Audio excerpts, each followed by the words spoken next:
1절에서 10절까지 말씀입니다. 네, 다 찾으신 것 같으네요. 교독합니다. 베냐민 땅 아네돗의 제사장들 중 힐기야의 아들 예레미야의 말이라.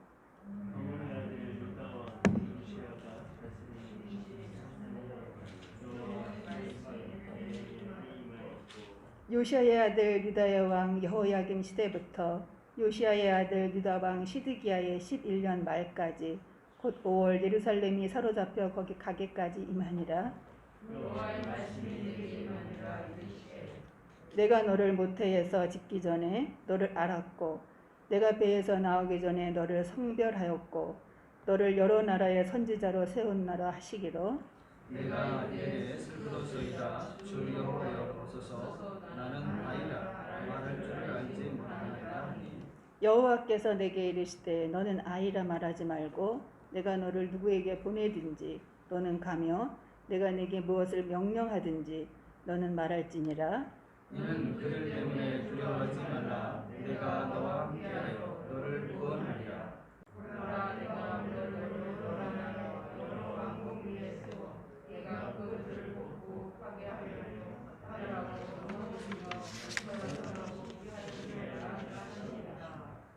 아멘. 네, 10절 우리 한 번만 더 같이 읽겠습니다. 시작. 보라, 내가 오늘 너를 오늘 여러 나라와 여러 왕국 위에 세워 내가 그것들을 뽑고 파괴하며 파멸하고 넘어뜨리며 건설하고 심게 하였느니라 하시니라.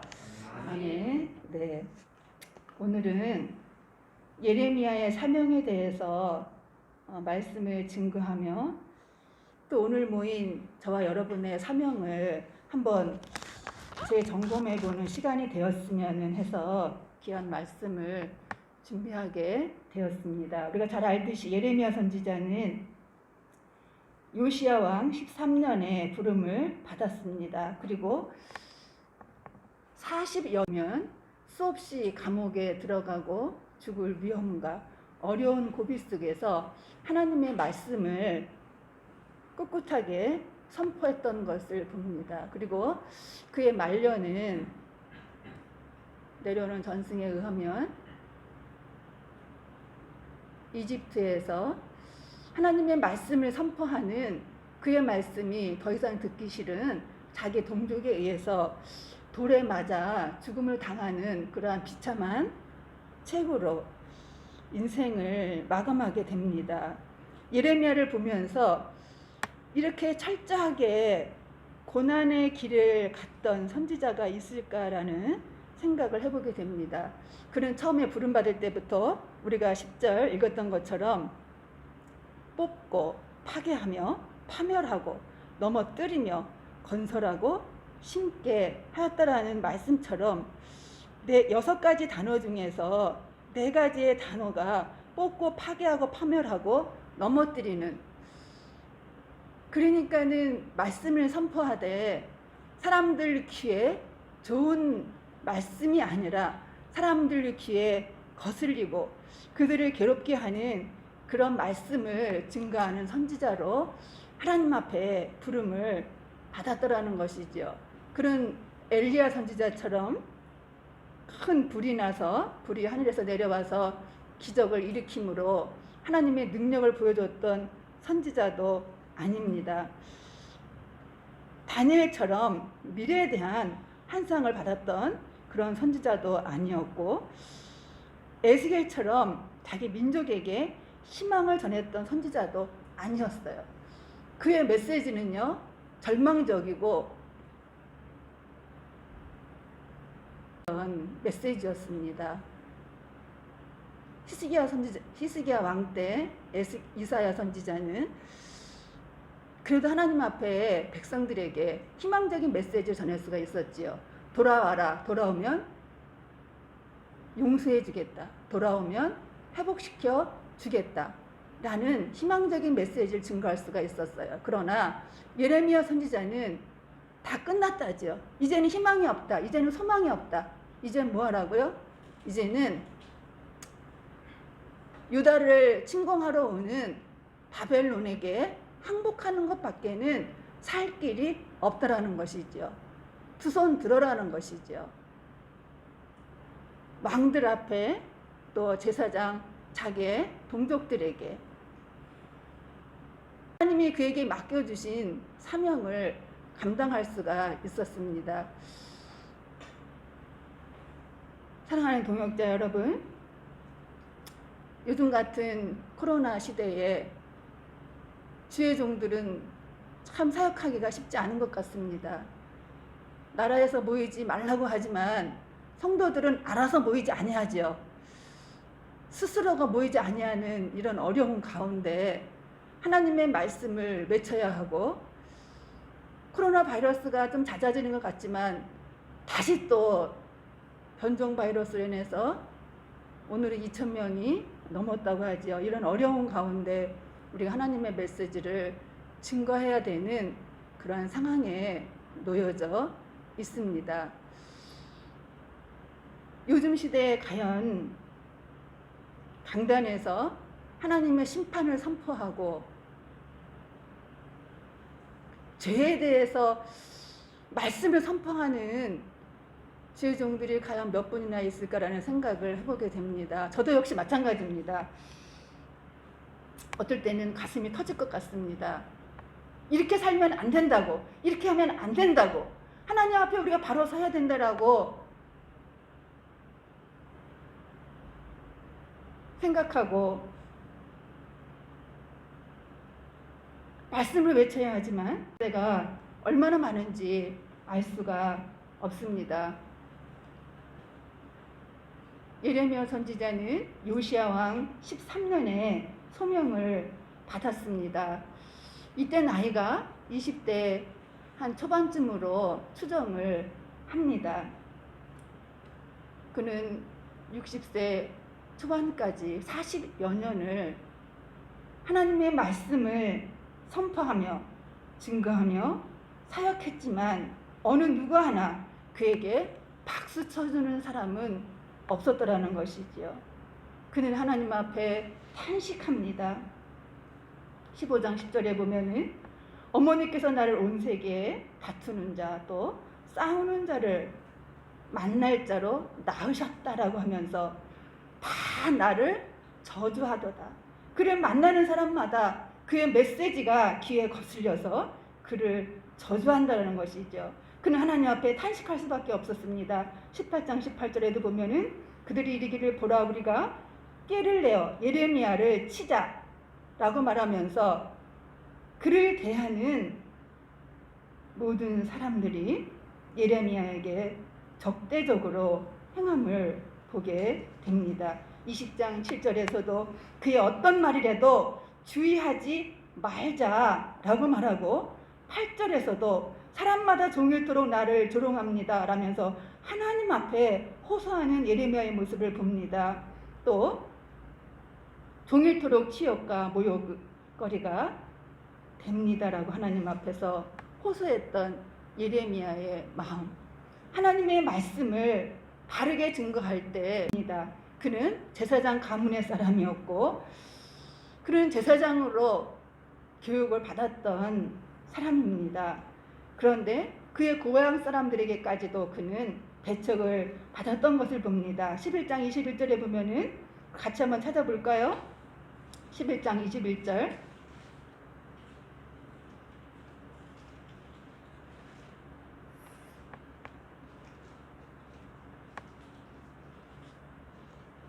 (11장 21절) 같이 읽으실까요? 시작.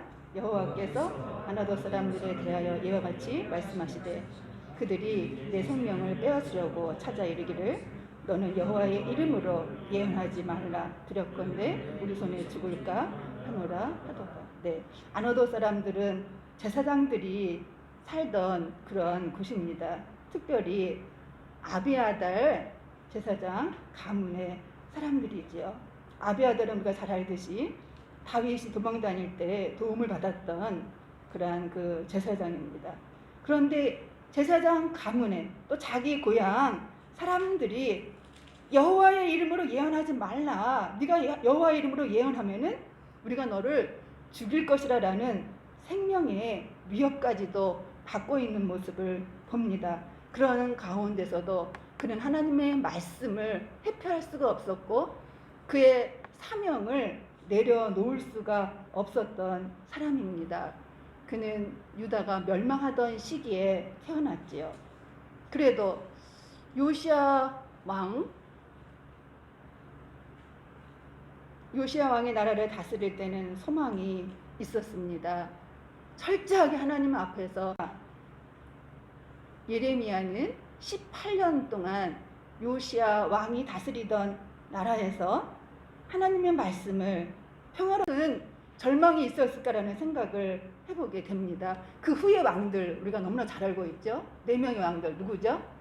여호아하스, 두 번째 여호야김, 그 다음에 세 번째 여호야긴, 네 번째 마지막 왕 시드기야. 네.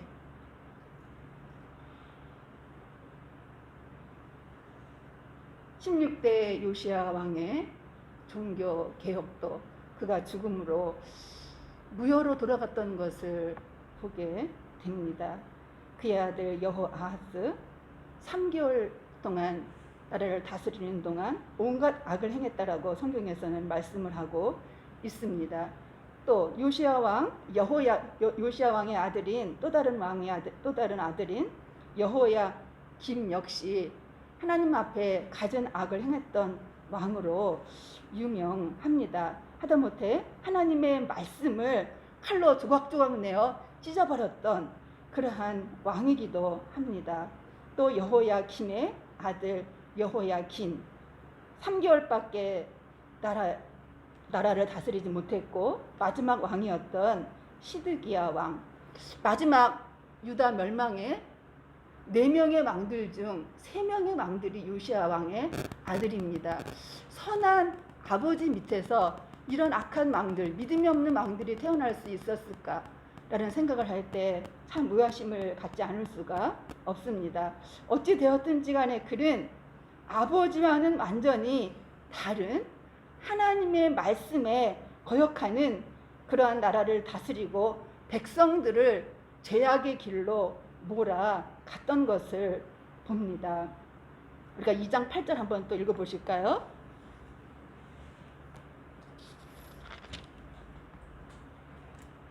시작. 제사장들은 여호와께서 어디 계시냐 말하지 아니하였으며 율법을 다루는 자들은 나를 알지 못하며 관리들도 나에게 반역하며 선지자들은 바알의 이름으로 예언하고 무익한 것들을 따랐느니라. 네.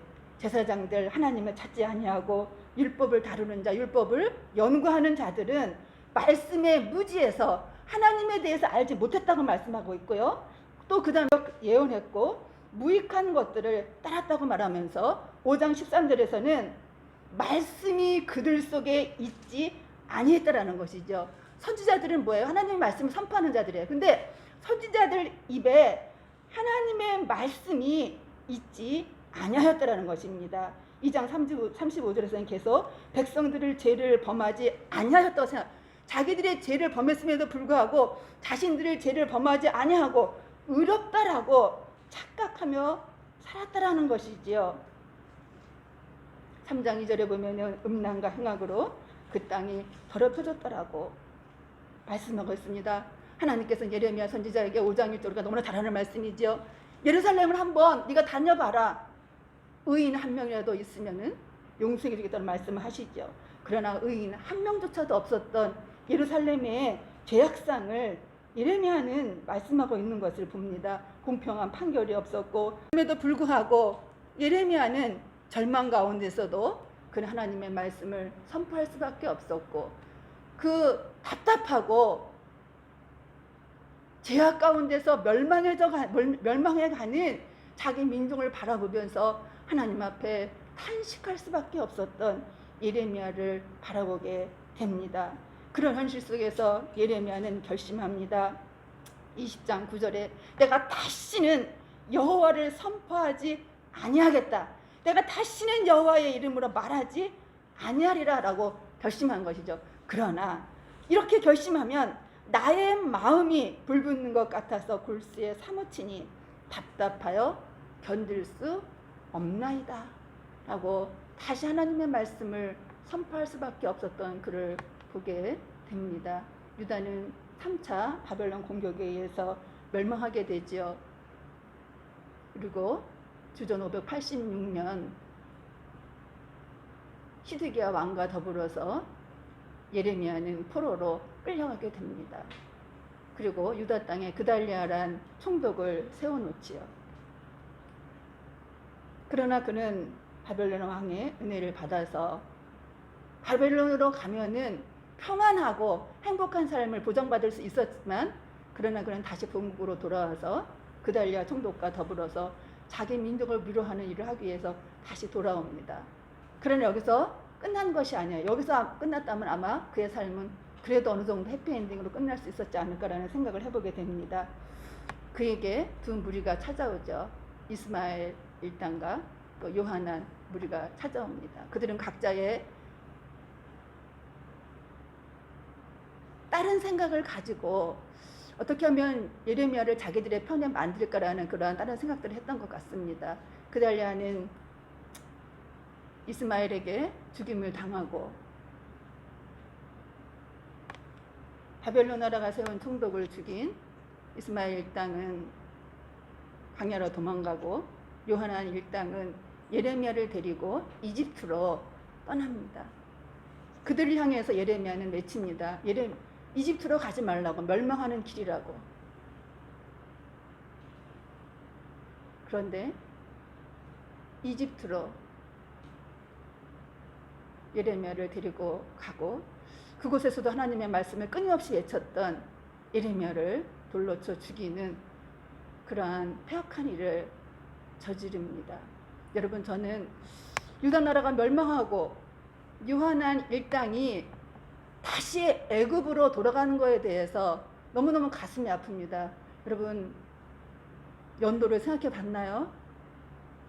이스라엘 백성년, 통일왕국 120년, 또 분열왕국 350년, 모두 합하면 몇 년일까요? 867년이잖아요. 그럼 보세요. 하나님께서 큰 능력과 권능으로 출애굽시켜 주신 하나님의 백성이 결국은 하나님의 말씀을 듣지 아니하고 노예 생활했던 그곳으로 867년 만에 다시 회개한다라는 것이죠. 얼마나 어리석은. 근데 이런 모습을 보면서 이 모습이 바로 우리의 모습이구나라는 생각을 해보게 됩니다.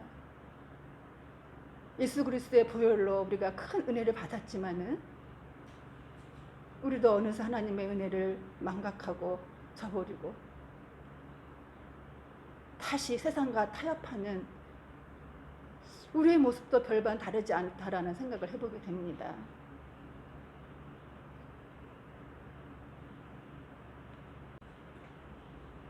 정치가들과 타협을 하려고 합니다. 여러분, 저는 이런 말을 전하고 싶지 않았는데 오늘 어떻게 이렇게 전하게 됐네요. 예배는 타협이 아니잖아요. 그죠? 이제 이 코로나 시대가 지나고 나면은 우리는 과연 또 우리가 하나님 앞에 갔을 때 하나님 앞에 과연 무엇이라고 말할 수 있을까라는 생각을 할 때 가슴이 너무 아픕니다. 사랑하는 동역자 여러분, 또 우리 사모님들, 하나님 앞에 부름받았던 예레미야, 그 사명을 받고 감당할 수 없어서 그는 하나님 앞에 나는 어린아이입니다, 나는 말씀을 전할 수 없습니다 라고 말했지만은 하나님께서 그를 붙드시고 하나님의 말씀을 선포하게 했습니다. 어려운 시대지만 하나님께서 저와 여러분을 이 시대에 하나님의 말씀을 선포하는 주의 종으로 세우신 줄로 믿습니다. 이 시대에 우리의 신앙의 표준이, 우리의 삶의 표준이, 우리의 목회의 표준이 세상의 잣대가 아니라, 환경의 잣대가 아니라 말씀이 표준이 되어야 하지 않을까요? 가슴이 아플 때가 뭐냐면은 정말 내가 존경했던 목사님들도, 저분은 참 믿음 있다라고 생각했던 신앙인들도 막상 삶 속에서 그들이 어떤 선택의 기로에 섰을 때 하나님의 말씀이 선택의 기준이 되지 아니하고 세상이, 환경이, 물질이 기준이 되는 것을 볼 때 참으로 가슴이 아플 수가 없었습니다. 이 시대에 오늘 예레미야를 바라보면서 예레미야 소명을 우리가 바라보면서 우리의 소명을 점검할 수 있는 시간이 되었으면 합니다. 기도합니다. 살아계신 아버지 하나님, 귀한 시간, 귀한 날 우리들에게 허락하여 주셔서 아버지 하나님, 이 어려운 시대에 모일 수 있게 하시니 감사함을 드립니다. 아버지 하나님 앞에 집중할 수 없는 이 시대에 주님 앞에 집중할 수 있게 하시니 감사를 드립니다. 우리의 사명을 망각하지 않게 하신 하나님 감사합니다. 끝까지 아버지 하나님, 주의 종으로서 하나님 앞에 붙들림 바 된 아들로서 아버지 하나님, 우리의 소명을 우리가 해야 할 일을 게을리하지 않게 하시고 주님 앞에 순종하며 주님 걸어가신 그 길을 걸어가게 하여 주시옵소서. 예수님의 이름으로 기도합니다. 아멘.